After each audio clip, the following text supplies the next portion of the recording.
முத்தையன்கட்டு குளத்தில் நபரொருவர் சடலமாக மீட்கப்பட்ட சம்பவம் பெரும் அதிர்வலைகளை ஏற்படுத்தியிருந்தது.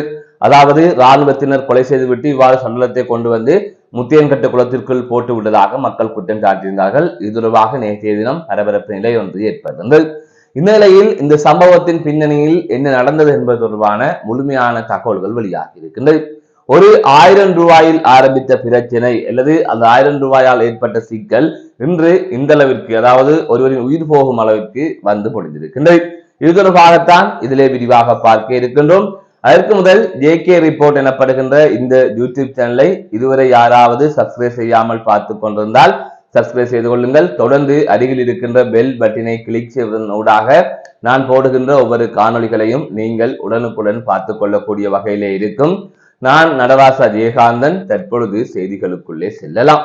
முத்தையன்கட்டு குளத்திற்கு அருகிலே இருக்கின்ற இராணுவ முகாமிற்குள் சென்ற 5வரில் ஒருவர் சடலமாக மீட்கப்பட்டதாக நேற்றைய தினம் செய்திகள் வெளியாகியிருந்தது.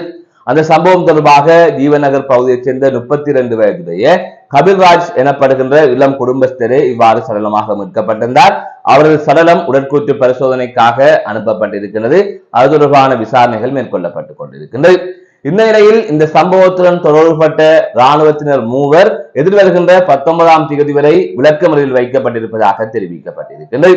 5 பேரை போலீசார் விசாரணைக்காக அழைத்துச் சென்றிருக்கிறார்கள். அதிலே 3 பேரை போலீசார் கைது செய்து நீதிமன்றத்திலே முன்னிலைப்படுத்தியிருந்தார்கள். அதன் தொடர்ச்சியாக அந்த 3 பேரையும் எதிர்வருகின்ற 19ஆம் தேதி வரை விளக்கமறியலில் வைக்குமாறு முல்லைத்தீவு நீதவான் நீதிமன்றம் உத்தரவிட்டிருந்தது. அதற்கமைய அவர்கள் விளக்கமறியலில் வைக்கப்பட்டிருக்கிறார்கள். இது நேற்று வரை நடந்த சம்பவமாக இருக்கின்றது. அதன் தொடர்ச்சியாக இந்த சம்பவத்தின் பின்னணியில் என்ன நடந்தது, இந்த சம்பவம் எதிலே ஆரம்பித்தது, எதற்காக அந்த 5 பேரும் உள்ளே சென்றார்கள், இராணுவம் தான் அவர்களை அழைத்ததா, அப்படி அழைத்ததன் பின்னர் ஏன் அவர்களை தாக்கினார்கள், அதற்கு பிறகாக இவர்களை ஓடினார்கள், இவ்வாறு பல கேள்விகள் இருக்கின்றது. அந்த கேள்விகளுக்கு தற்பொழுது பதிலும் கிடைத்திருக்கின்றது. இந்த நிலையில் தான் இதன் பின்னணி தொடர்பாக இன்றைய தினம் ஊடகங்களிலே செய்திகள் வெளியாகி இருக்கின்றது. அந்த வகையில் கடந்த வியாழக்கிழமை அந்த இராணுவ முகாமில் பணியாற்றுகின்ற இராணுவ சிப்பாய் ஒருவர் இந்த உயிரிழந்த, அதாவது தற்போது சடலமாக மீட்கப்பட்ட அந்த கபில்ராஜ் எனப்படுகின்ற நபரிடம் 1000 ரூபாயை கொடுத்து கல்லு வாங்கி கொண்டு வா அல்லது உள்ளூர் சாராயம் வாங்கி கொண்டு வா என்று கூட கூறியிருக்கலாம். ஏதாவது ஒன்றை வாங்கி கொண்டு வா என்ற அடிப்படையில் அவர் பணத்தை கொடுத்திருக்கின்றார். இந்த பணத்தை வாங்கி கொண்டு சென்ற அந்த கபில்ராஜ் இரவு முழுவதும் அந்த இராணுவ முகாமிற்கு செல்லவே இல்லை. அந்த சந்தர்ப்பத்தில் அந்த இராணுவ சிப்பாய் தனது தொலைபேசியில் இருந்து அந்த நபருக்கு அழைப்படுத்தியிருக்கின்றார். அப்போது அவர் அந்த அழைப்பை ஏற்றுக்கொள்ளவில்லை. அதுக்கு பிறகாக வேறொரு ராணுவ சிப்பாயின் தொலைபேசியிலிருந்து பிறகு அழைப்படுத்திருக்கின்றார். அந்த அழைப்பையும் அவர் ஏற்றுக்கொள்ளவில்லை. அதுக்கு பிறகாகத்தான் கடந்த வியாழக்கிழமை இரவு 7:30 மணி அளவில் வேறொரு ராணுவ சிப்பாயின் தொலைபேசியிலிருந்து அழைப்படுத்திருக்கின்றார். அப்போதுதான் அவர் அந்த அழைப்பை ஏற்றுக்கொண்டிருக்கிறார். அந்த சந்தர்ப்பத்தில் இப்படி கல்லு வாங்காட்டியும் பரவாயில்லை, இங்கு தகரங்கள் கலட்டப்படுகிறது, தகரத்தை எடுத்துக்கொண்டு செல்வதற்கு நீங்கள் வாருங்கள் என்று அந்த ராணுவ சிப்பாய் கூறியிருக்கிறார். இதற்கிடையில் அந்த ராணுவ சிப்பாய்க்கும் அந்த நபருக்கும் இடையிலே ஏற்கனவே பழக்கம் இருந்தது. வீதியால் சென்றவரை அழைத்து ராணுவ சிப்பாய் கல்லு வாங்கி கொண்டு வா அல்லது சாராயம் எதுவும் வாங்கி கொண்டு வா, அதாவது கள்ளச்சாராயம் வாங்கி கொண்டு வா என்று கொடுத்து விடவில்லை. இவர்களுக்குள் தொடர்பு இருந்து கொண்டே இருந்திருக்கின்றது. இந்த சந்தர்ப்பத்தில் தான் இப்படியான சம்பவம் நடந்திருக்கிறது.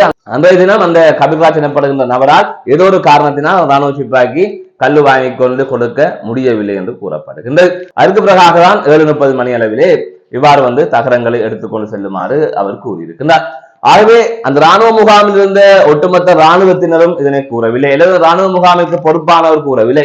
ஒரு நபர், அதாவது ஒரு சிப்பாய் இப்படி கூறியிருக்கிறார். அதை கேட்டுத்தான் இவர்கள் 5 பேர் அந்த ராணுவ முகாமிற்குள் சென்றிருக்கிறார்கள். அதுவும் பின்பகுதியாக சென்றிருக்கிறார்கள். இவ்வாறு உள்ளே நுழைந்த போதுதான் ராணுவ சிப்பாய் ஒரு சத்தம் கேட்டு சென்று அதற்கு பிறகாக திருட வந்து விட்டார்கள் என்று கூறி அவர்களை பிடிப்பதற்காக அந்த இராணுவத்தினர் முற்பட்டிருக்கிறார்கள். அந்த ராணுவ முகாமில் இருந்த 20க்கும் மேற்பட்ட இராணுவத்தினர் முற்பட்டதாக தெரிவிக்கப்பட்டிருக்கிறது. அது தவிர அந்த ராணுவ முகாமில் ஏற்கனவே பலமுறை திருட்டு சம்பவம் பதிவாகி இருப்பதாகவும் கூறப்படுகிறது. அது தவிர ராணுவ முகாம் தற்பொழுது அகற்றப்பட்டுக் கொண்டிருக்கிறது. இந்த நிலையில் தான் 20க்கும் மேற்பட்டவர்கள் அங்கு திருட்டு சம்பவம் இடம்பெறுகின்றது என்கின்ற அடிப்படையிலே அவர்களை நிறுத்தி அந்த வேலைகள் எல்லாம் செய்து கொண்டிருக்கின்ற போதுதான் இவர்கள் இவ்வாறு வந்திருக்கிறார்கள். இந்த நிலையில் தான் ராணுவத்தினர் அவர்களை பிடித்து தாக்கி இருக்கிறார்கள். ஆனால் ராணுவத்தினர் அவர்களை பிடித்திருக்கலாம், போலீசாரும் ஒப்படைத்திருக்கலாம், தாக்க வேண்டிய அவசியம் இல்லை, ஆனால் தாக்கி இருக்கிறார்கள்.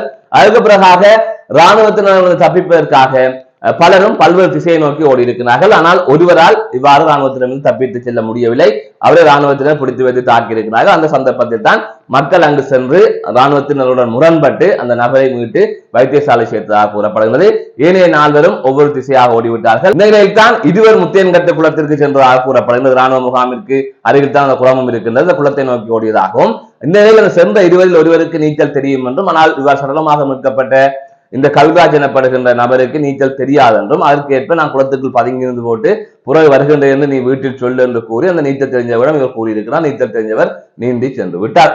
இதுதான் நடந்த சம்பவமாக இருக்கின்றது. அதற்கு பிறகாகத்தான் நேற்றைய தினம் அவர் இவ்வாறு குளத்திற்குள் இருந்து செல்வமாக மீட்கப்பட்டிருக்கிறார். இது தொடர்பான விசாரணைகள் மேற்கொள்ளப்பட்டுக் கொண்டிருக்கிறது. இவ்வாறு உயிரிழந்தவரின் மரணத்துக்கான காரணம் தொடர்பாக அறிக்கைகள் வெளிவரும், அதாவது மருத்துவ அறிக்கைகள் வெளிவரும், அதற்காக காத்திருக்கிறார்கள்.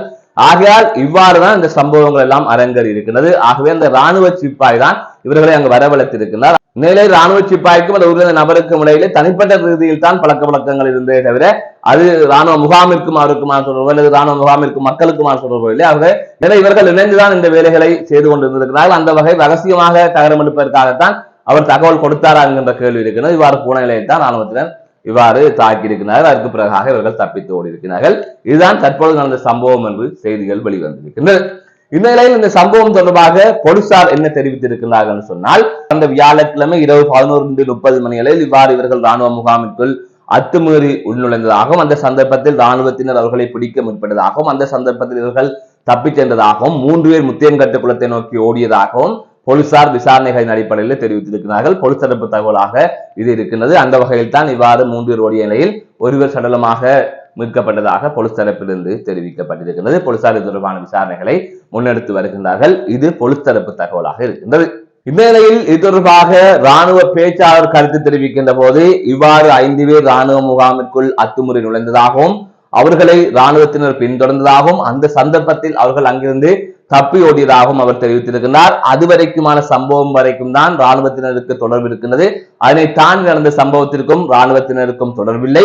இந்த சம்பவம் தொடர்பாக போலீசார் விசாரணை செய்வதற்காக நாங்கள் எங்களது ராணுவத்தினரை அனுப்பி வைத்திருக்கின்றோம், விசாரணைக்கு ஒத்துழைக்குமாறு என்று அவர் நேற்றைய தினம் ஒரு ஊடகத்திற்கு தெரிவிக்கின்ற போது குறிப்பிட்டிருந்தார். அதே ராணுவ பேச்சாளர் இன்னும் ஒரு தகவலை குறிப்பிட்டிருக்கிறார். அதே ராணுவத்தினர் ஒருவரை பிடித்து பின்னர் பெற்றோரிடம் அந்த நபரை ஒப்படைத்ததாகவும் ராணுவ பேச்சாளர் தெரிவித்த பதிலிலே குறிப்பிட்டிருக்கிறார். ஆனால் மக்கள் கூறுகின்றார்கள் என்னவென்று சொன்னால், அவரை பிடித்து அடித்துக் கொண்டிருந்தார்கள், நாங்கள் சென்றோம், எங்களையும் தாக்க முற்பட்டார்கள், நீண்ட போராட்டத்துக்கு பின்னர் தான் அவரை மீட்டு வைத்தியசாலையில் சேர்த்திருக்கின்றோம், அவருக்கு அடிகாயங்களும் இருக்கின்றது என்று மக்கள் கூறியிருக்கிறார்கள். ஆனால் ராணுவ பேச்சாளர் கூறுகின்ற போது ஒருவரை பிடித்து பெற்றோரும் ஒப்படைத்தோம் என்று கூறியிருக்கிறார்கள். ஏனைய நால்வர் தொடர்பாக ராணுவத்தினருக்கு சம்பந்தம் இல்லை என்று தெரிவித்திருக்கிறார்கள். இந்நிலையில் மக்கள் சொல்லுகின்ற கருத்திற்கும் ராணுவ பேச்சாளர் சொல்லுகின்ற கருத்துக்கும் இடையிலே முரண்பாடுகள் இருக்கின்றது. எனவே இது தொடர்பாக விசாரணைகளுக்கு பின்னரே எதுவென தெரிய வரும்.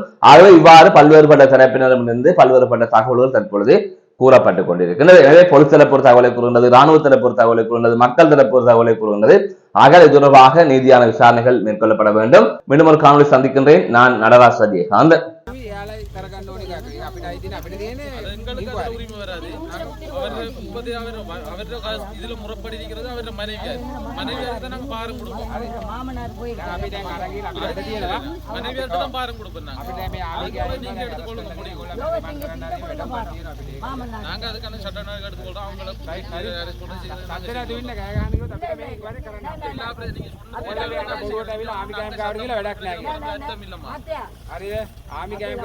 අපිට ඒක ඉන්ක්වයරි කරන්න දෙන්න. අපි ගියේ ඒගොල්ලෝ විභාග කරලා අරස් කරන්න. ඉතින් ඔයගොල්ලෝ ඇවිත් කියලා කෑ අපි කොහොමද ඒක කරන්නේ? ඔයගොල්ලෝ ඒකයි. මේක ඔක්කොම ඉන්නේ ආමිගේ පිරිල්ල ඉන්නේ. ඒකට ඔක්කොම අරස් කරලා.